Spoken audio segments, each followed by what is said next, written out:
Hello, this is Frank, and today I want to talk about a discrepancy that I see popping up over and over and over and over again. And that is from composers who actually want to step into the professional world in the media industry, and they actually don't have a solid process they rely on when it comes to creating compositions. And they just try to wing it, which is fine if you can actually do it consistently. However, I've seen a lot of guys can't keep that up over a long period of time, and they run into writer's block, they run into frustrations or depressions, and that all is not good at all. Today, I want to focus on a process that will hopefully serve you well. And if you look at any professionals around you, they all have a process, everybody. So that being said, let's jump into the video with you. So the process, the gathering, the sketching, and the developing. And those three steps pretty much outline the stages of a composition that I find most successful, so that it has form, it has some basic thoughts to it, it has techniques, and those steps, they are pretty much like a project management system. And if you have a background in project management, this is not new. Funnily enough, to composers, it is. Because the most composers I talk to, they just wing it, more or less.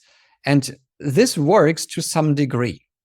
But it's not a good process to rely on. Because the moment you get a gig and you are supposed to deliver, let's say, 20 tracks in a similar style, but still the tracks are supposed to be different, then you have to use technique. You can't just wing it. You can do it one time, twice, or 3 times maybe. But 20 times, I doubt it. I really doubt it. For that purpose, let's have a quick look at what those steps are.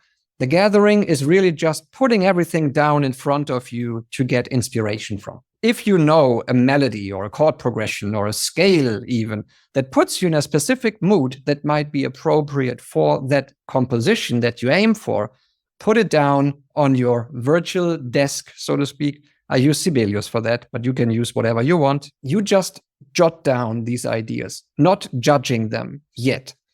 Now, once you have these ideas in front of you, let's organize them a little bit. That is the sketching part. So we have a canvas, more or less. Now we start placing those ideas on the canvas and move things around, not worrying about how they connect to each other or how long we want to stay in one of those sections, musical sections. This is part of the developing stage then. But the idea is to get a roadmap of the later composition, which can be rough at this stage. And you have the permission, of course, to change it, which means you don't have to stick to your sketch.